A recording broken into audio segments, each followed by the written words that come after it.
get it, y'all. Let's get it. Let's get it. It is your favorite wake-up show, Coffee and Donuts for Grown-Ups. I am the Mickey freaking Crush, the Mickey freaking legend, the master ceremony, grumpy OG #1. What's going on? What's going on? Wake up, wake up. Get those eye boogers out your eyes and all that other good ish. You know what I'm saying? Get the eye boogers out your eyes. Get those nose crusty out the rim of your nose. Get up and let's get going. What's going on, y'all? Make sure I get y'all started on this Thursday morning. We damn near at the end of the week, y'all. We damn near at the end of the week. Angie baby always looking beautiful. Angie baby probably one of the most beautifulest women that I know that don't acquire no beauty rest. How you do it, love? Salute to you, Angie baby. What's going on, Angie baby? You know, I'm going to talk some little lightweight stuff. I'm going to try to keep this coffee and donuts this morning kind of brief, but you know, it's a habit. You got to keep on talking. And let me tell you something. I'm tired. I'm actually at the last of my 16-hour shift, so I did a double. So normally I start work at midnight to 8 in the morning, but you know, boy, you got to get this extra money because ain't nobody rich out here. So I went in at 4 o'clock yesterday afternoon.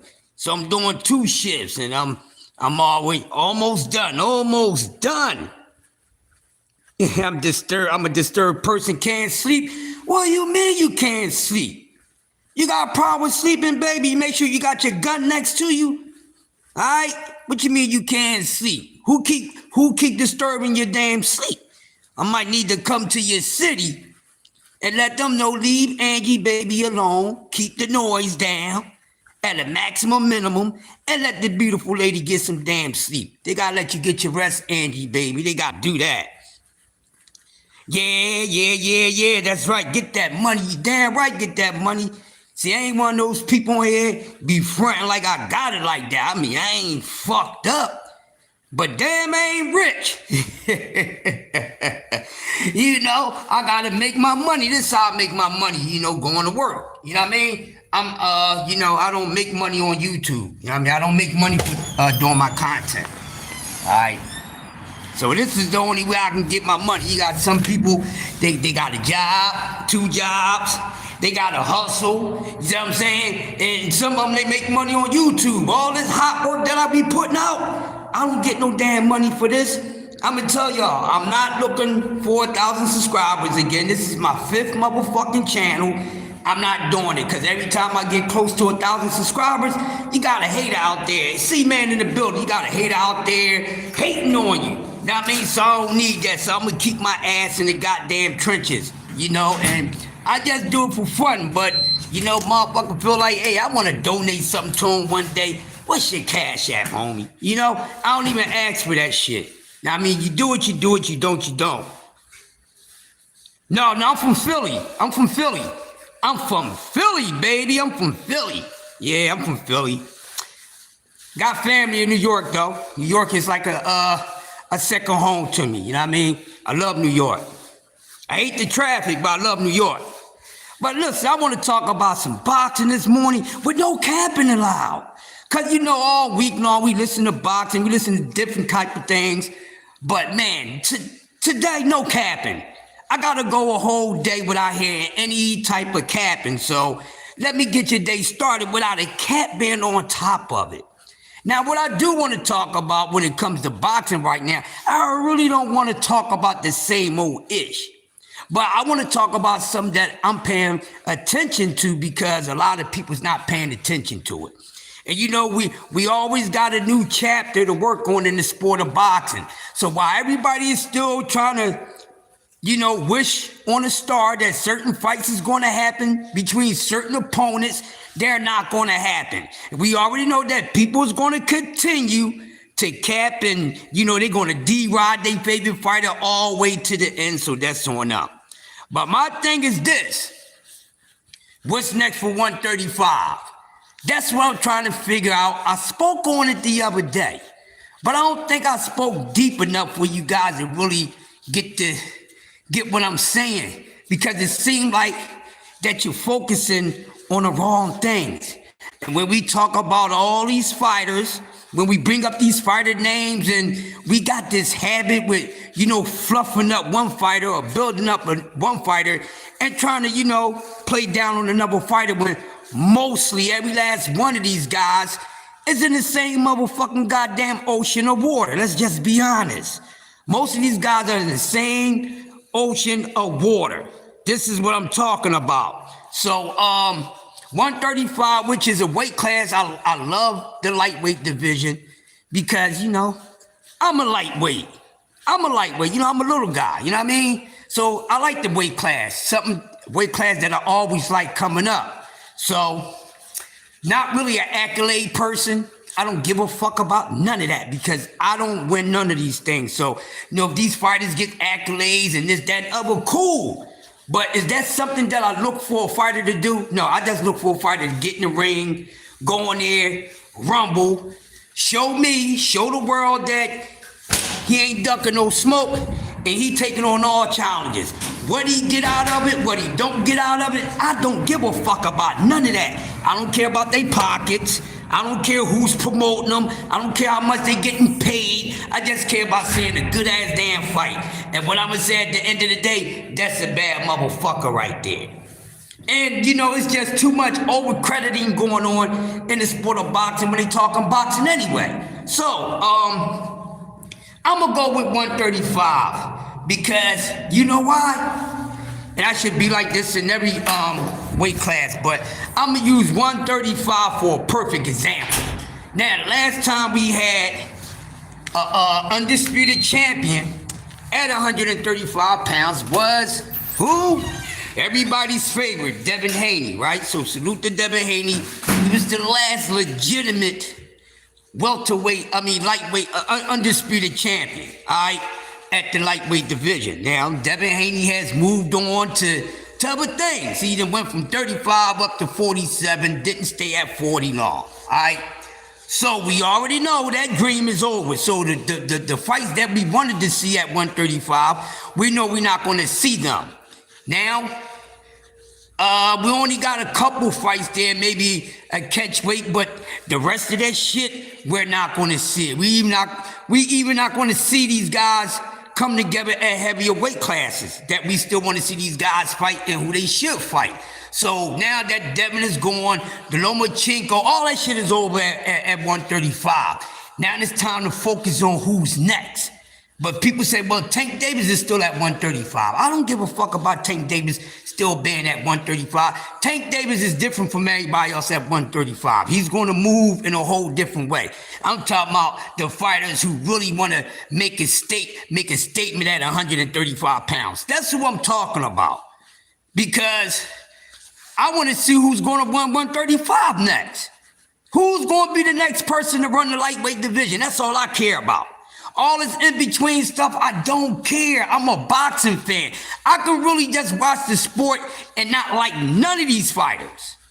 It's a very easy thing to do. Like my man D Free, he really don't have a favorite fighter or really a fan of these fighters.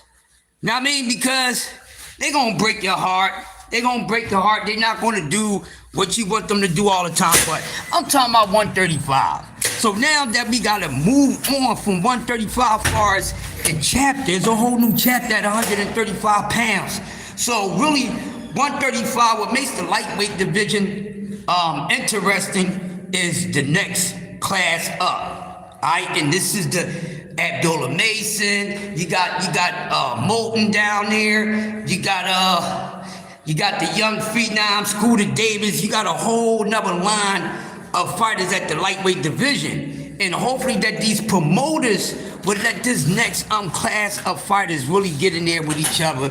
The next time, whenever 135 put together another undisputed champion at that weight class, hopefully that they really out there challenging themselves.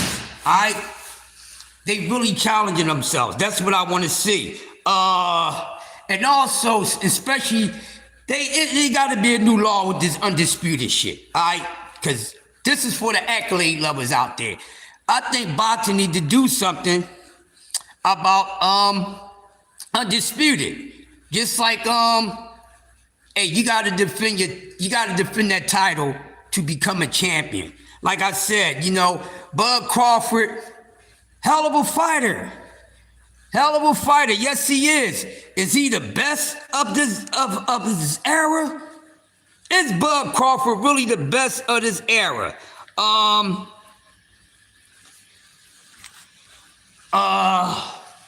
You know what? This gonna hurt people.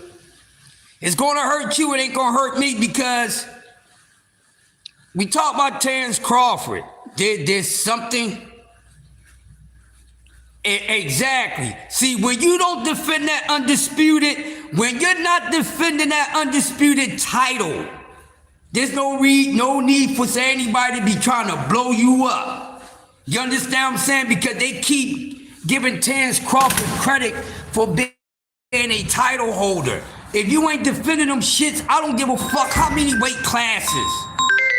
I don't care how many weight classes he go fight in. If you ain't defending that shit, you ain't legit. You are not legit if you're not defending them shits. You know, so I do respect Devin Haney for being undisputed because he did defend his title. Okay. Well, his defense was in a rematch, but still, he did defend them shits. Terrence Crawford has not defended an undisputed title yet.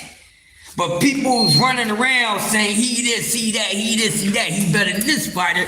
He's better than that fighter. He got more accomplishments. He did this, he did that. Listen, man, I'm not trying to hear none of that. You gotta defend them shits.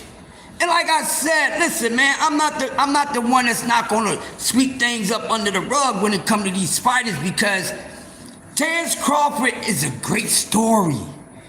But is Terrence Crawford actually as great as he really is?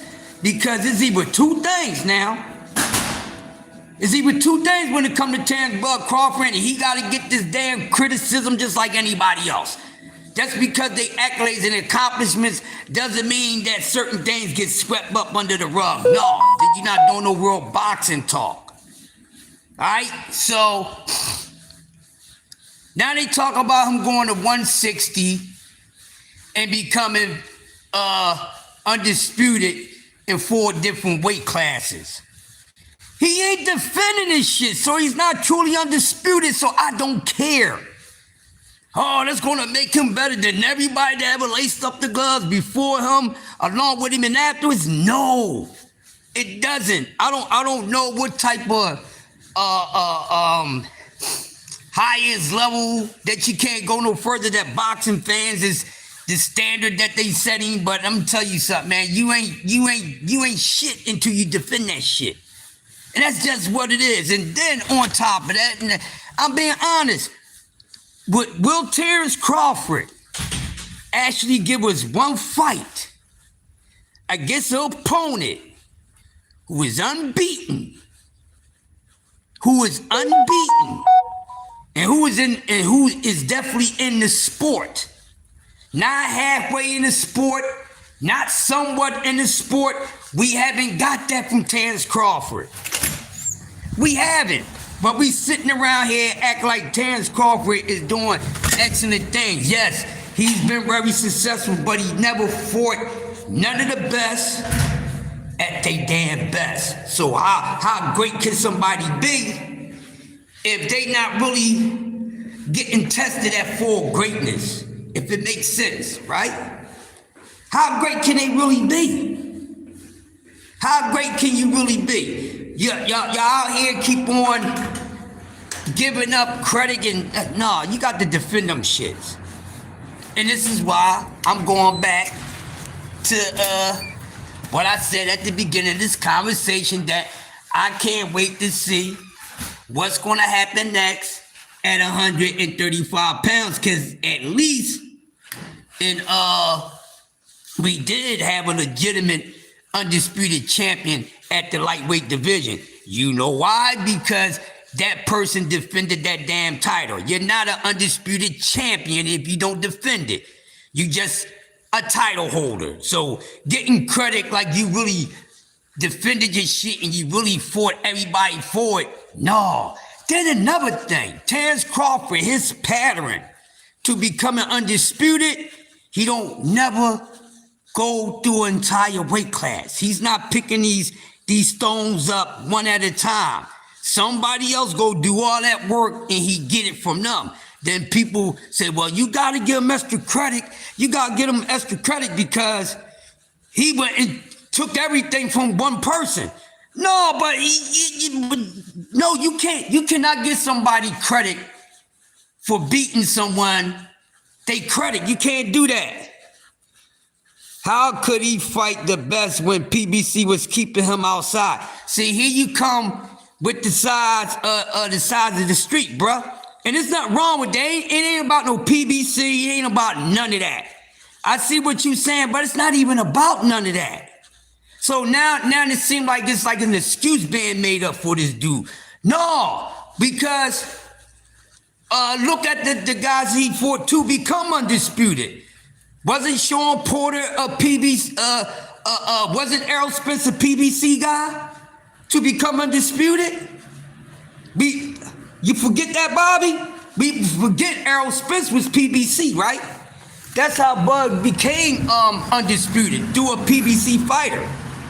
But that PBC fighter was doing all the fucking work. Terence Crawford come along, get this fight against Errol Spence, who's one of the best, but he was one of the best, but he wasn't at his best. It's called the best fighting the best. And that means you gotta be the best fighting they best at they best. Okay, so can I say that Terence Crawford hasn't been in a 50-50 fight his entire career? Because I hear people get out here and they talk about, well, man, I like to see a 50-50 fight. Or they say, well, this fighter never been in a 50-50 fight. Well, ladies and gentlemen, you tell me what 50-50 fight Terence Crawford ever had.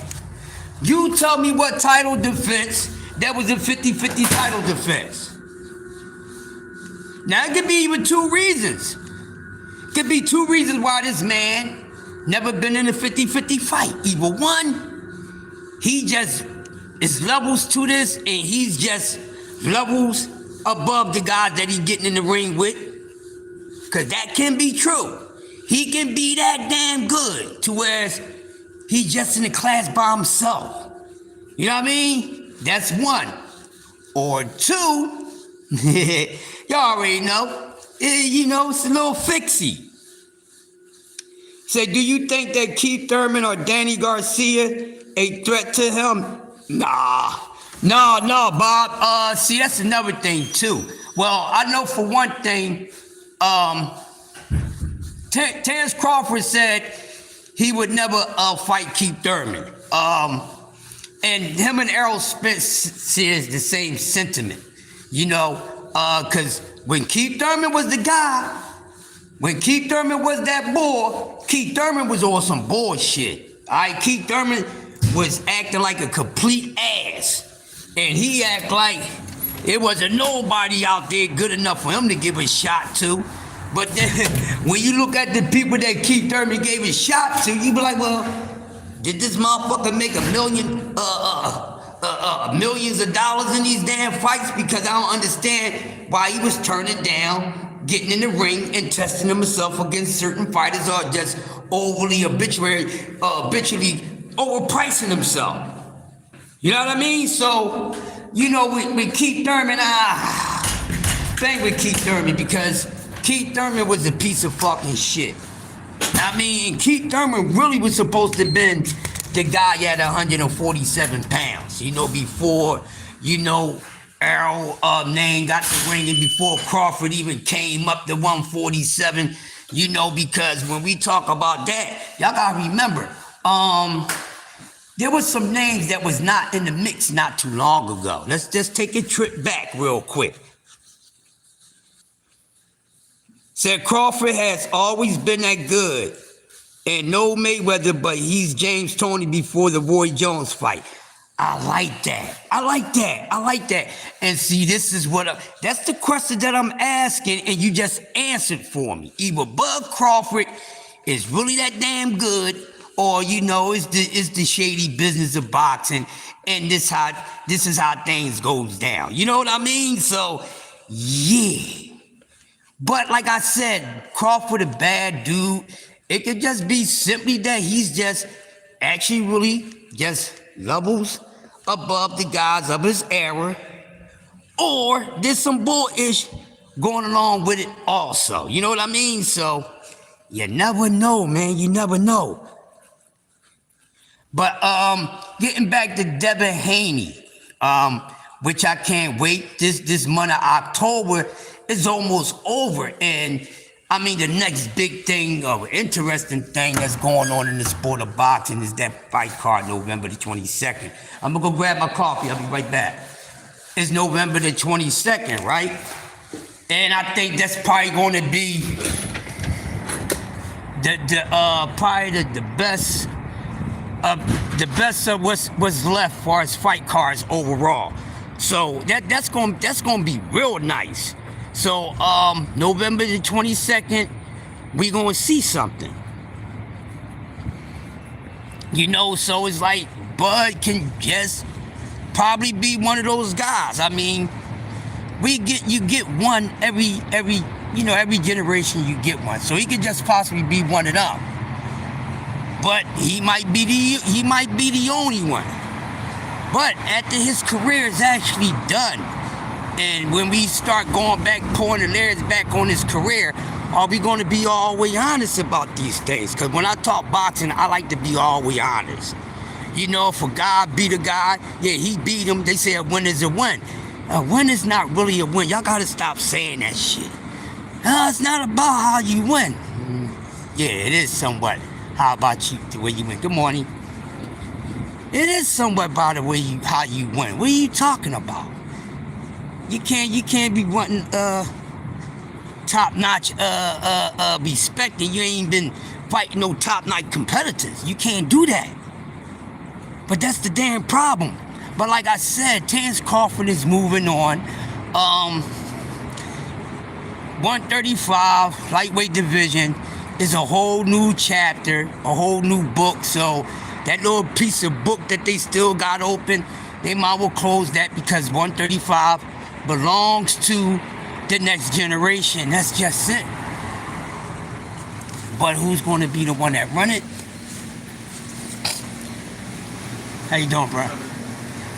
Who's going to be the one that run it? That's who is between now, because like I said, I mean, Shakur and Stevenson, what is Shakur going to do?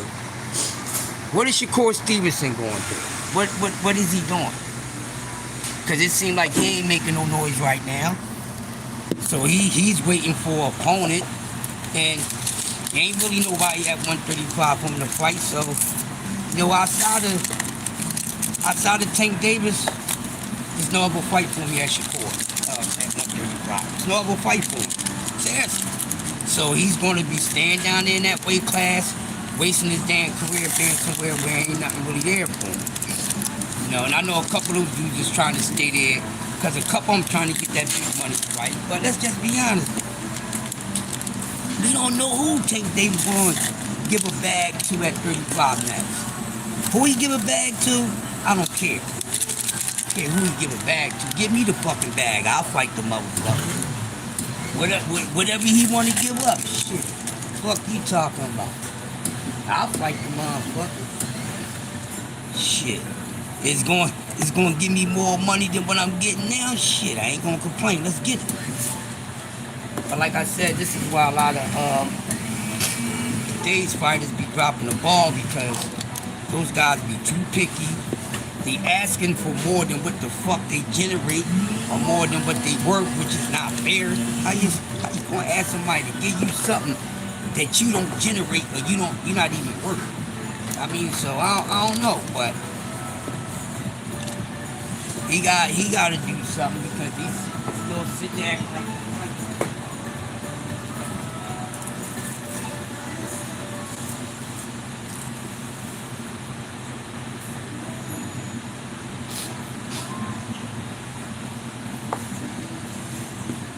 He ain't doing nothing with nobody. I mean, shit, ain't no money fight for him there either. So we ain't gonna get that either. So y'all might well just forget that. That's some shit we ain't getting, man. It happens, trust me. Before half of you motherfuckers was born, there was shit that we wanted to see that didn't happen. Just like it. Can't complain about it, but tell the motherfucker to go somewhere where there's some noise at. You know what I mean? You gonna go where the smoke is at. You ain't gonna talk that shit. You gonna go right where the smoke is at.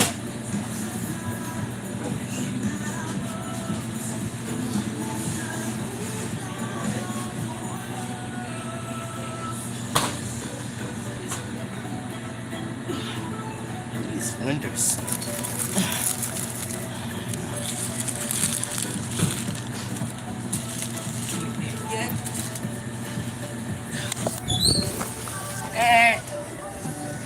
You gotta, if you really want it, you gotta go get it, but he's not showing any of that. At all. Bro, I did 16 fucking hours. Huh? I came in at 4 o'clock. What problem? I came in at 4 o'clock. Oh. You coming for it? I did double. No, I work in scholar inside the way to the mark.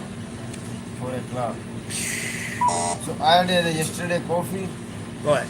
So 16 cents more. Yeah, change. Change?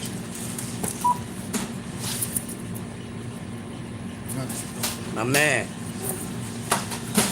See you in the morning, man. Alright.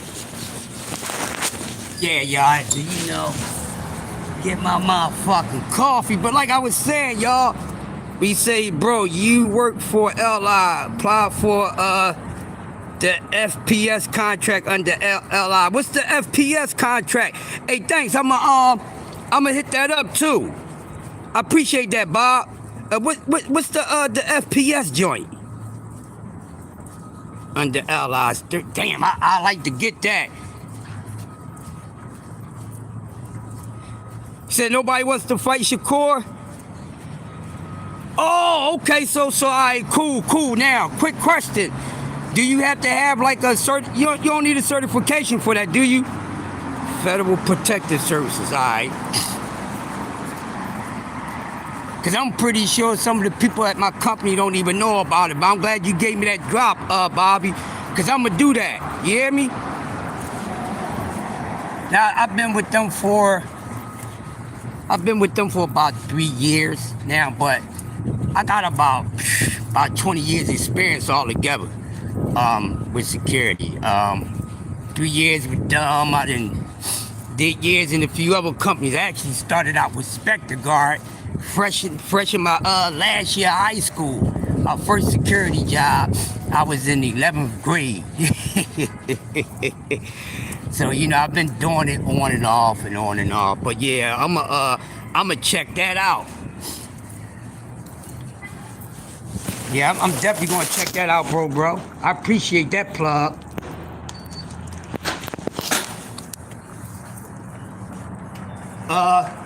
You worked for him before?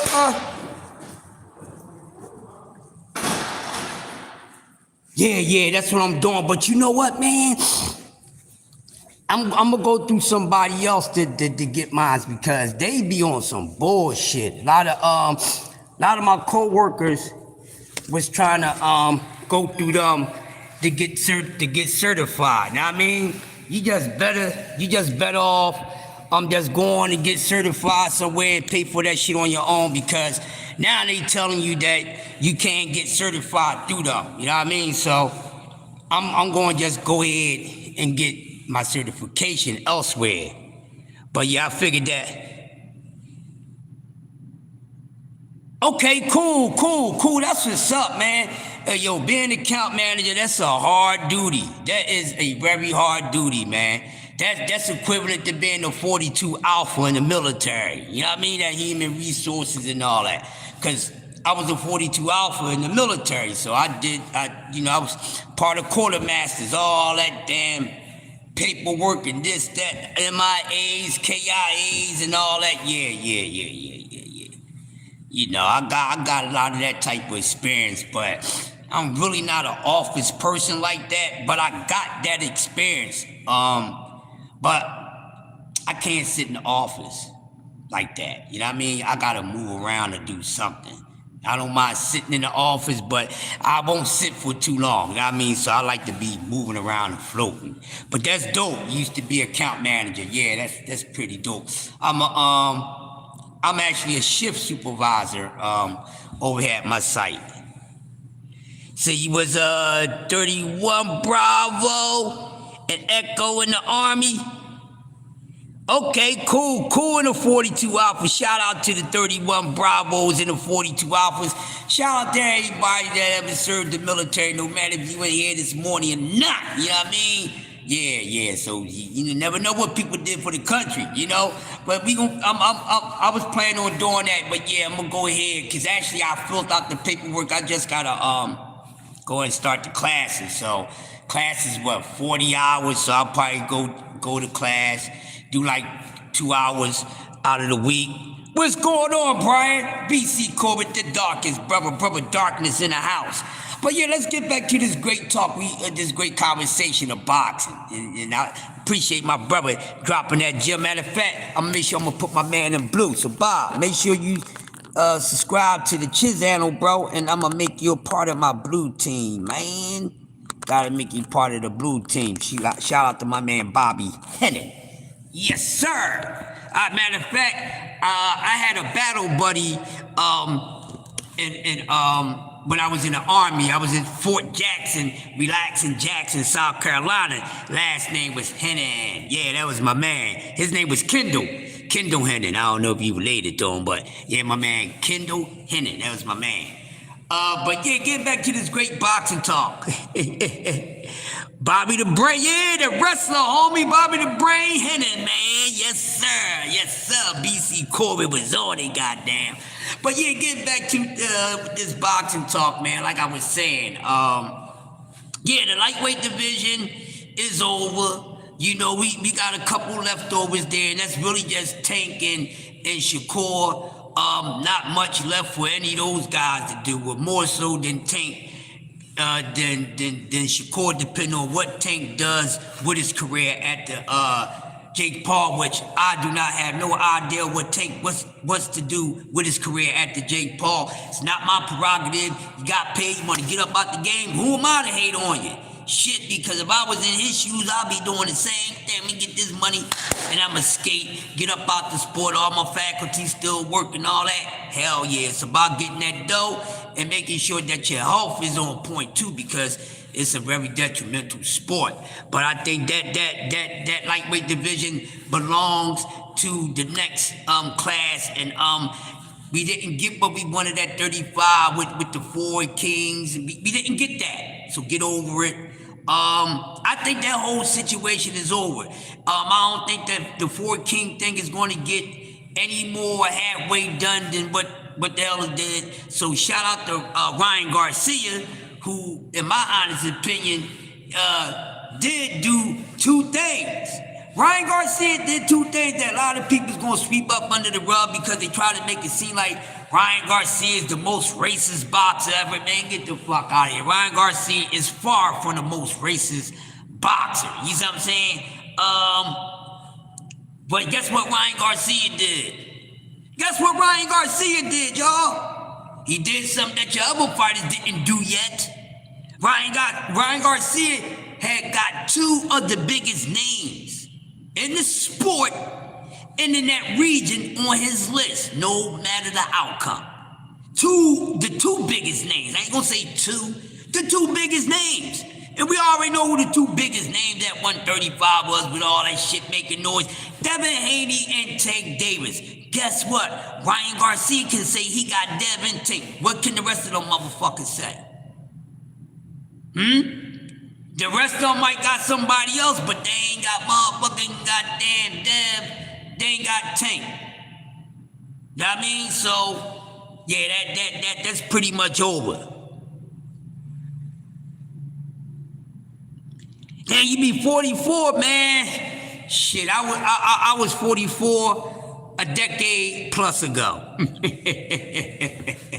Well, I'm a whole decade plus one, man. I'm up there, man. Yeah, so Ryan Garcia did do that. We don't talk about that. They just want to keep. You know why they really hating on Ryan, because they still feeling some type of way about the Oscaring. They still feeling some way about the Oscaring. It didn't have nothing to do with Ryan Garcia throwing that left hook, and it ain't had nothing to do with Devin Haney feeling like, oh, I'ma just go let him hit me on my motherfucking chin. Some of the poorest fucking softest moments in boxing. You know what I mean? So I don't want to hear that. Trying to make it seem like Ryan Garcia is the motherfucking worst. But Ryan got something done. Ryan got something done that, you know, you could talk about T.O. shit, but T.O. still looking for a damn payday. He's still looking for a payday. Just look at how that 135 situation blew up. Let's take the four kings, they was all there, and then, you know, the honorable mentions with Shakur and Loma. You see what I'm saying? So I'm gonna say the Super Six. I ain't gonna say the Four Kings because I don't believe in that Four Kings shit. So I'm gonna say the Super Six at lightweight. You know what I mean? And that would be your Four Kings, and you throw Shakur in there, and y'all punk motherfuckers can throw Loma in there because y'all thought Loma was so damn prime and all this, that, and the other. You know what? Hey, Brian, a lot of people thought that at one time. A lot of people really were saying that Teofimo Lopez, or they thought Teofimo Lopez was that dude. Now, did I think he was that dude to that equivalent? No, but I thought he was good, but he showed me he ain't nothing but a bitch. He showed me he ain't nothing but a bitch. That's what he showed me, and I tell him to his fucking face. I wish I should have went to the Danny fight, and I would have ran into his ass. Like, yo, want some real shit, Holmes? Let me keep it real with you. I don't want to ever hear you say anything racist again. Don't give me that it's for entertainment. No, I don't like it, because I'm ready to split your shit. That's what I would have told fucking goddamn Teofimo Lopez. Would have told him that. Then if he would have, you know, got bent out of shape, but I would have cracked him upside his motherfucking head. That's all. Exactly. I would have cracked him right upside his wig. The fuck, I don't give a fuck if your hands is registered. Nigga, I'm registered. I'll crack you upside your shit.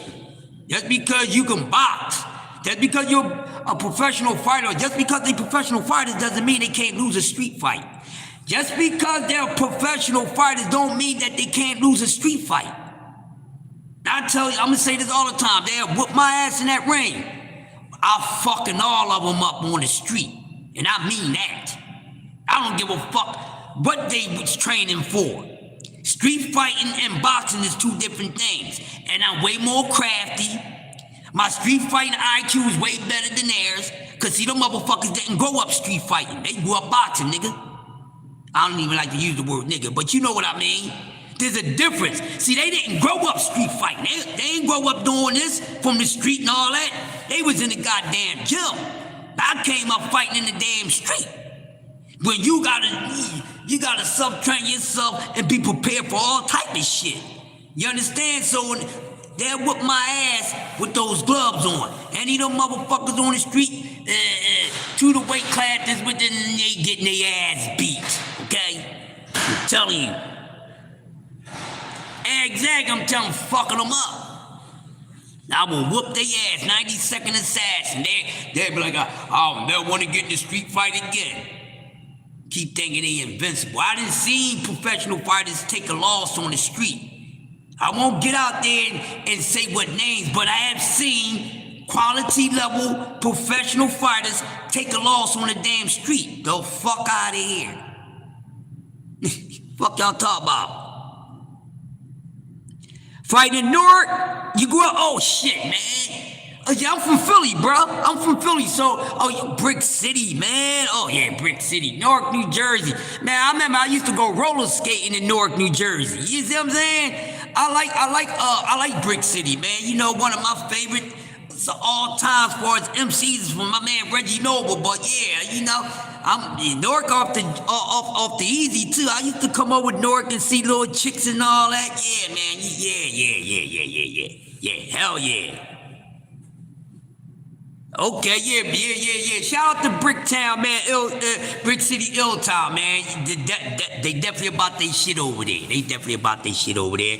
But the few times I was over there, I was cool. You see what I'm saying? In them streets, that's what I'm talking about. Yeah, man. Everybody can't say that, Jack. Everybody can't say that. But get back to this boxing talk, man. So like I said, the lightweight division belongs to the next class of fighters. So we want to see what's going on. But one thing I'm kind of worried about. I'm kind of worried about 135 a little bit, because even with the next class of guys, right? Because we got one guy that's in that next class. He done already left. So that's why I'm like, with 135, let's start this over again with the new class, because if they take their time and bullshit with it, we're gonna have a whole lot of incomplete and unanswered questions at 135 pounds at the lightweight division, which we already have enough unanswered questions in these weight classes. Because let's just be honest, y'all, we ain't really seeing the best fighting the best. I'm asking every last one of y'all can answer any way y'all want to. I'm just gonna ask my lovely folks one question. And I want y'all to participate and answer this one question. This is not coming at y'all next. I talk to y'all, I build with y'all, so y'all know it ain't never like that with y'all. But, in y'all honest opinion, when the last time you see a fucking 50-50 fight to where both of these guys is in the same... Matter of fact, let me word it this way. When the last time you seen a fighter in his prime fighting another fellow fighter in their prime? I want to put the question like that. And while y'all think about that and answer that question, my brother Bobby Hennon said, no, Philly mad dope brothers from the mosque in Philly used to come up to Newark Mosque all the time. I grew up learning boxing from the New World, the nation. Yeah, man, yeah. But people don't know, right? Philly in Jersey, we talk shit, but we do have a lot of common with Jersey. We got a lot of relations with Jersey. That's facts. 5'11", 130. Who that? Who 5'11"? At 130 pounds, BC? Who's that, AB? Oh, you talking about him? Oh, yeah. Beef Bacon Connection, yeah, man. We got a love-hate thing for each other, yeah, I mean, Philly and Jersey, but it's dope, man, because I know, I met a lot of good Jersey cats, I mean, and I met a lot of good Jersey cats from 3 different things, from roller skating to that's hip hop, and just messing around with the ladies. Oh yeah, what's up? That's the Professor AB. That's the professor right there. Oh yeah, right. Yeah, he nice. Yo, that kid is not Jadir. How you pronounce his name? Jadar? I'm fucking his name up right now. He probably hit me with an uppercut. Yeah.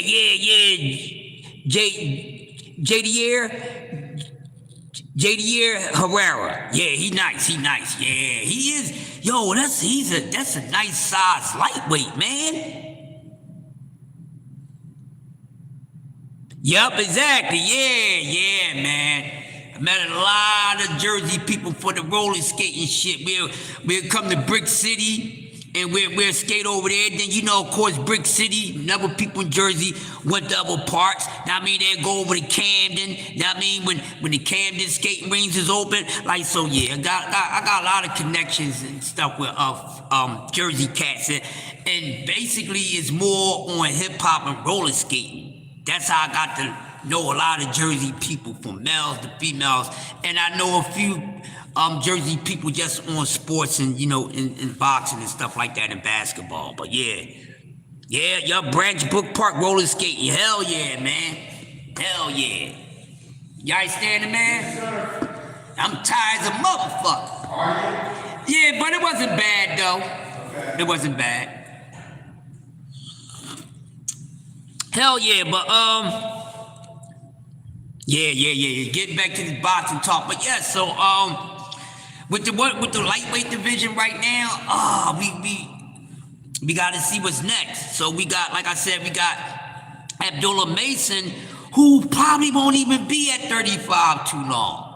You know what I mean? And I don't want these fighters to keep staying at weight classes longer than what they really need to be. No matter if they stay successful or not, because it becomes detrimental at times.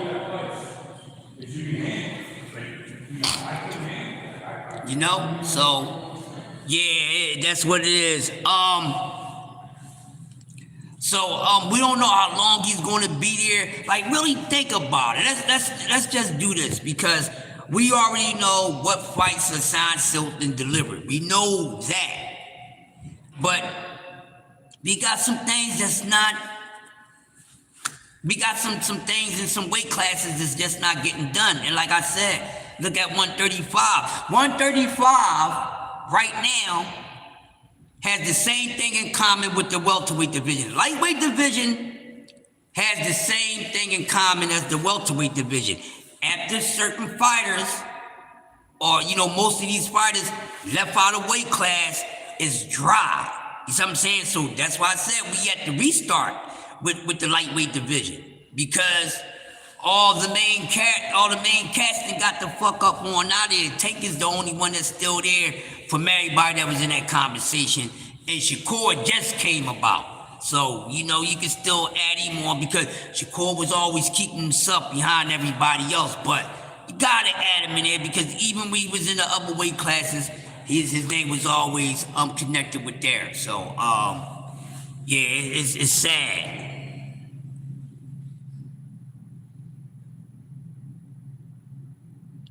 What kid from Crawford camp?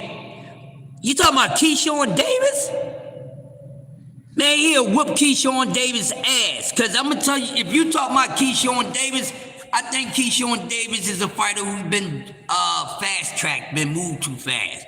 Because I still think, I knew he was talking about Keyshawn Davis. Don't get me started on that motherfucker. Oh, y'all, shit, he didn't got... I'm about Cam in the building. Oh, I'm about to get started on that motherfucking goddamn it. Be talking about goddamn Keyshawn Davis. Keyshawn Davis probably one of the most fast-tracked motherfucking prospects I've seen in boxing history. Probably one of the most fluffed up prospects that ain't never really been tested. Hell, and then matter of fact, he done took his ass up to 140. He done took his ass up to 140. What the hell he think he gonna do up there? Cause it's a lot of smoke at 140. I'm not sold on Keyshawn Davis like that. But I know that's who you talking about. He ain't did shit. He's a fucking prospect that got put in position to get a fucking belt and ain't fought a fucking soul. He ain't fought a damn thing. He ain't fought a damn thing. And A.B. the professor, I'm telling you, he'll bust his mickin' freaking ass. You understand what I'm saying? Oh shit, what's happening? You good? Yeah. Time moving on now. I've been here since 4 o'clock in the afternoon, so I did a double here. So, yeah, man. Yeah, but I get that easy money, man. It wasn't a headache, it was really dope. Really? Yeah. I ain't really had to do much. Make sure everybody was cool. You know what I mean? That's it. No, it wasn't bad, but I know when I go home, I'ma crash like a motherfucker. Yeah, I'ma crash. Oh, I'ma crash. Yep, you good though? Mm-hmm. Yeah. It's getting cold. Yes, it is. Yes. Cold. Yes. Your joints still looking fresh? Yeah. Them joints tight. You know what I'm saying? Listen, man, I got dope co-workers and everything, y'all. You know what I mean? We got style in this bitch.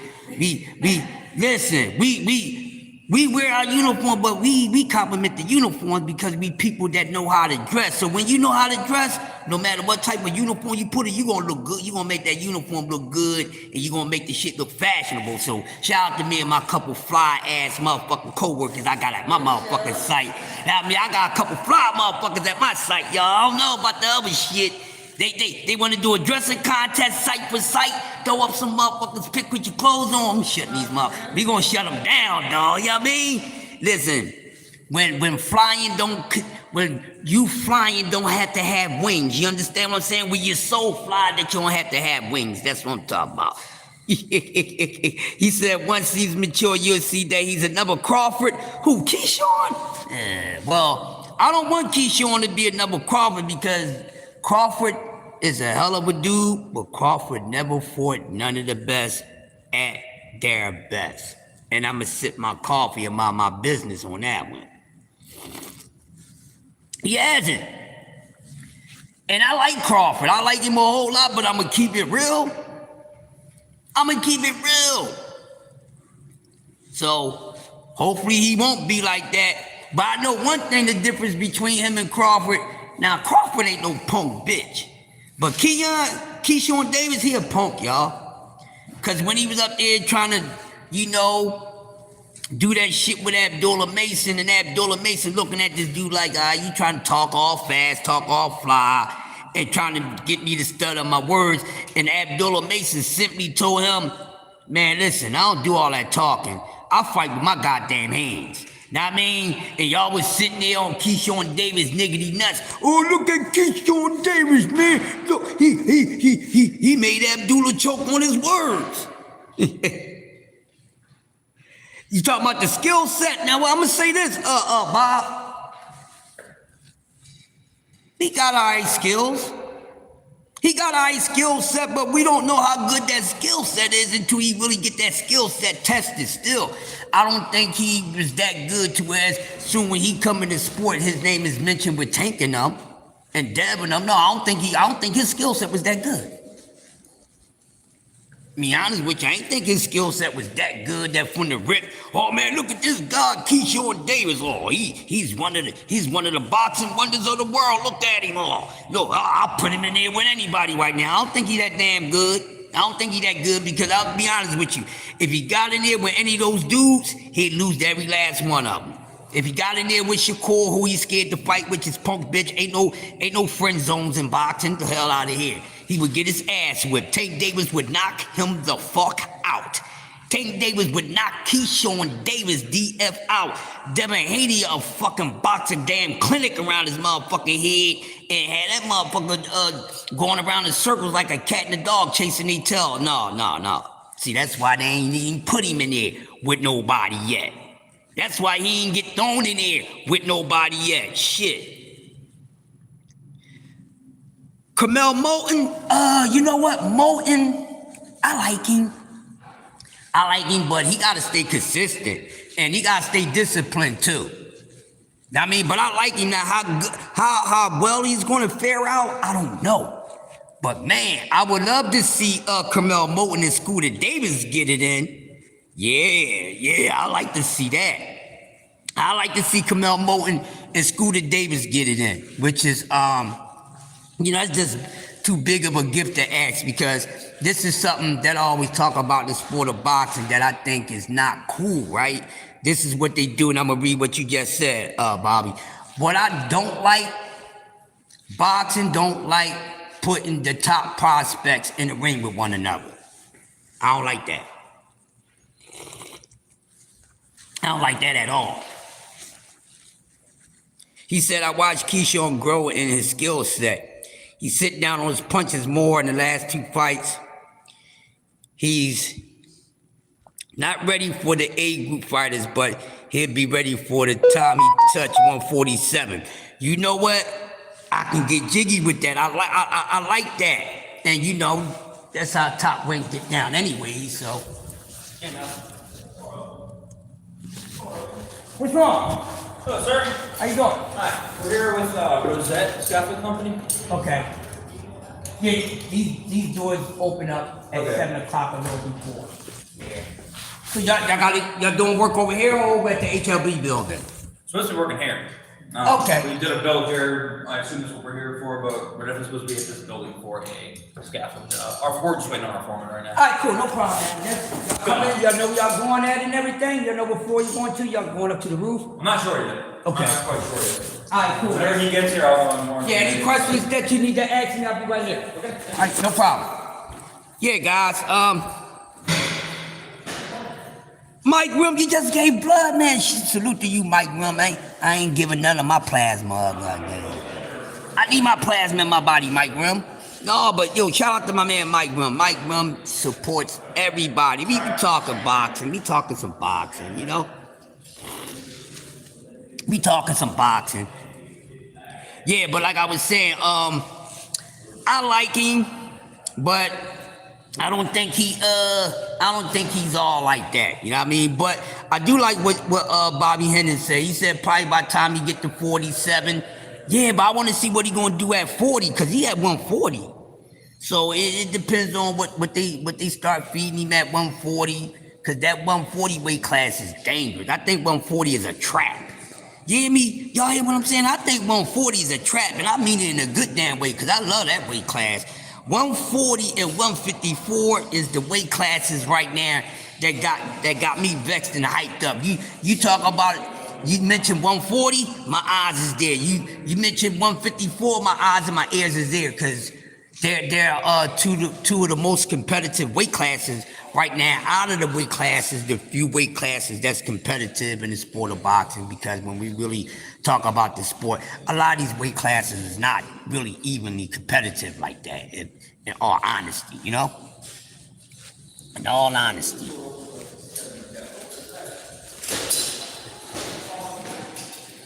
Yep, in all honesty, Mike Grimm always doing his thing, but I don't know. So with speaking of Keyshawn, I figured he probably was gonna go the other way. But speaking of Keyshawn, when he makes his return, he's returning to 140, right? And I think he's even locked up for a title shot. You know, so hey, I'm trying to figure out how that's gonna pan out. Now, hey, let me ask you a question, Bob. Who's the guy that beat, in your honest opinion, at 140? Because I think in each weight class it should be one or maybe two fighters that's the guy to beat. And I've been telling everybody for a minute, my favorite guy at 140 is Antoine Russell. Until I'm proven wrong. Until I'm proven otherwise, Antoine Russell is my favorite guy at 140, and he's the guy to beat. Even if he wasn't the guy to beat, I like Antoine Russell. I like him a lot. I bangs with him. Russell was dangerous, and he has a complete package. What's going on, man? Took off yesterday? And Tuesday. Yeah, I know. Yeah. Yeah. A dentist. Fucking shit on my lips. Yeah.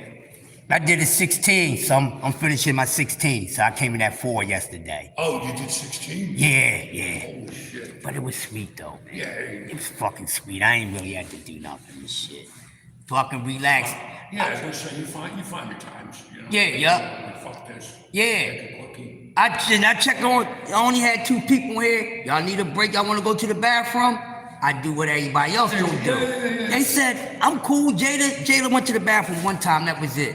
The boy Abdulli, you ain't gotta go to the bathroom. No, you need to go get something to eat. I was cool. You know why I said that? I was over there for a little bit, but then I sat right in there.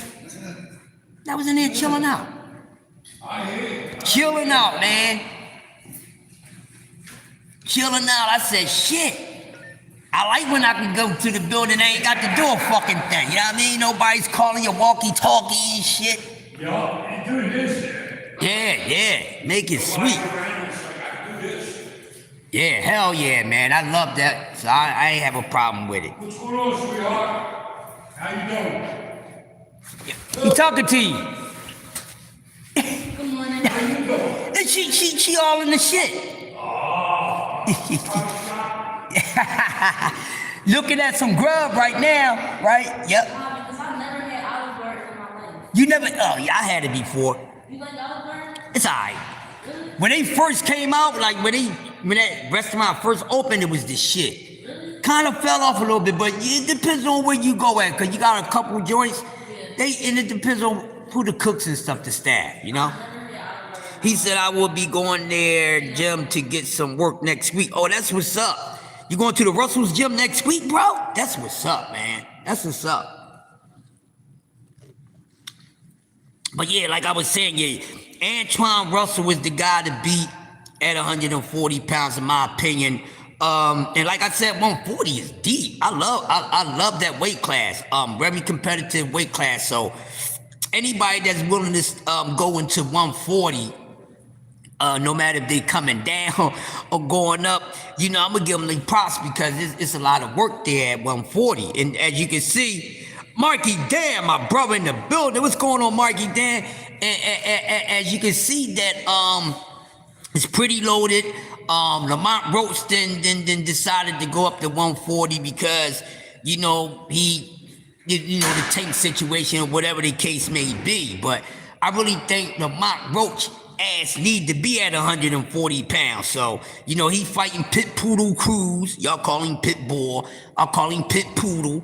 You know what I mean? Just because he's the same size as a pit bull don't mean he's a pit bull. He's a pit motherfucking poodle. Alright, so that should be a good fight for him. Now, I don't know how much this fight is going to move the scale for Lamont Roach. I don't know how much this fight does for Isaac Cruz, but I think this fight would be a little more helpful for Isaac Cruz. I don't think this is to help Lamont Roach. You know what I mean? Lamont Roach is lucky that Tank had to wind up calling him and giving him a shot. You know what I mean? So he making a little noise, a little more people know about him. Now, is he really the goods like that? I don't motherfucking know. But I know he's a fucking weight bully. That's what I do know about Lamont Roach. He's a goddamn weight bully. Yeah, he's a weight bully. You know what I'm saying? Goddamn weight bully. That's what he is. Alright? A damn weight bully. Cause how you just, at 30, then you ain't dropped that down. He ain't going back down to 30, so they might well strip him of the belt. I don't know why they haven't stripped him yet. Cause he's not gonna do all this and then go back down to 130. You know what I'm saying? He already did the punk shit, started out at 135 and then went down to 130. So, you know, that was a punk ass move, but nobody never said that was a punk ass move by Lamont Roach by starting out at a weight class and going down some. You see what I'm saying? So that was some punk ass shit to me. If you start at 35, you should have stayed at 35, motherfucker. You know what I mean? Then you get an opportunity by Tank Davis or whatever, and boom. But I don't know.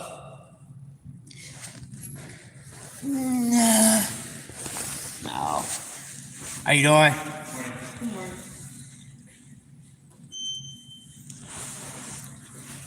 I knew Charles was going to have a fit when I see him this morning. When he coming, because somebody dumped all the clothes out there in front of the HLB building. Oh, that's what that is, I think? Yeah, they dumped their bag and something out. So he gonna have a fit guy to come and clean that up. It's pitiful, and I don't see why people do that. If you didn't want your bag, why you ain't just throwing it in the damn trash? Yeah. Said Puppy Cruz ducked Shakur under his father's guidance. Hey, Sharon. They be doing that all on the train, all in the sun. Yep, have a good one. Yeah, they get a little too outrageous, man. I'm ready to move to a isolated island somewhere. It's not the place, it's just the people. So I just want to go somewhere where there's no goofy people at, you know? Put me somewhere where it's just a bunch of animals. I could deal with a bunch of animals. Yeah. Said Puppy Cruz ducked Shakur under his father's guidance. I could never respect Cruz, who claimed to fame is going the distance with Tank. Yeah. They's overhyping Puppy Cruz. You know what I'm saying? That's his new name, Puppy Cruz, because he's a puppy.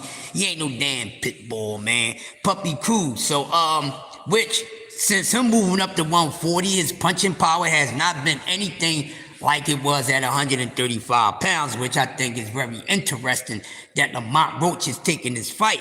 Now, could it be that they put this fight together so they could finally get Puppy Cruz out of the realm of the champions in the ring of the champions at 140, that could be it, because I was always saying that, well, he got a belt, but I don't know how long he's going to be champ at 140, because he's simply not that good, and he's not. I ain't gonna say he a bum, but he ain't that damn good. The only thing he do is shell up, come forward, and throw a bunch of haymakers all day. There's nothing tactical about about Puppy Cruz. There's nothing strategic about him. Just come forward, dude, little dude, put that high guard up, and he just throw a bunch of freaking haymakers. If that dude can't touch you to whereas he can't really put something on you to slow you down or to hurt you or to stop you, he's easy to outbox. He's the easiest guy to outbox because he don't know how to outbox no damn body.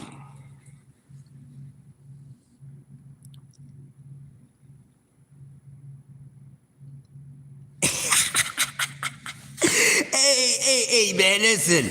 Well, great minds think alike, man. And then, we ain't far from each other. We cousins. Jersey and Philly. You know what I mean? That's my cousin. That'd be my cousin. Yeah, but, hey, man, so I don't know what it is, but maybe this could be this, y'all. Maybe it's this now. With Lamont Roach, who's living in the fantasy world, like he done got a taste of the fantasy girl, you know what I mean? Let's just say, now, could this be the legit move of him moving up? You understand what I'm saying? Would this be a legit move? Will he finally become this star that he already think he is what I'm asking. Yep, you good? Yeah. You know what I mean? That's the question, y'all. Will Lamont Cruz finally move up in star status the way he want to? And I think that's a great question, to ask, because he's still trying. So if he's trying to get there, and they somewhat trying to still market Puppy Cruz as some sort of star, so maybe this is the make and break for him or Puppy Cruz. Exactly, that's what he should have did. See, this how you know that Lamont Cruz and his father, they ain't no real hustlers. And I said on one of my lives not too long ago that today's generation of fighters, they're poor hustlers, because I never seen so many fighters turn down money in boxing in my freaking life, y'all. Now we know, certain guys, they want to get certain amount of money. There go my guy right there. Your favorite content creator. Your favorite content creator. Yes, I said it. There he is in the building. My bro, Just Do, the AKA the motherfucking gangstar guru of this boxing talk, man. I love my guy Just Do, man. So when I see this guy who bringing in them damn viewers come up and give me some action, man, I know I'm doing something right. If nobody out all YouTube, that the content creator, if Just Do is the only content creator that ever come and check my shit out, I will be fine, because that's my dude and he doing his damn thing. Salute to you, Just Do. I fuck with you from the bottom of the veins, man. But, I'm just talking some boxing, man. You know how we do, Just Do, talk some real stuff, man. I'm just all over the place right now. Just Do a little bit, touching on this, touching on that. Right now, talking about Lamont Roach and Puppy Cruz. And since you in here, because I don't know how long you been in here. Now, just let me ask you this question. Now, with this matchup between Lamont and Pit Poodle, well, Puppy Cruz, I'm gonna call him Puppy Cruz. That's my man Bobby Henney call him Puppy Cruz. He ain't even like Scrappy Doo. Scrappy Doo got more motherfucking spark and heart than goddamn Puppy Cruz. All right, so this fight between Puppy Cruz and Lamont Roach. Now, could this fight be the actually breaking in part for either Cruz All of my road, salute to my brother D3 in the building. Now, what I mean far as actually becoming a star, breaking into the realm of being a star in boxing, because we already know that with a lot of guys that Tank Davis has fought, they became stars, no matter what the situation may be. But listen, y'all, I'ma have to go, man. We got emergency up here. I'ma continue this cook at 9:30. Thanks for tuning in, and I'll see you guys in a bit. Peace.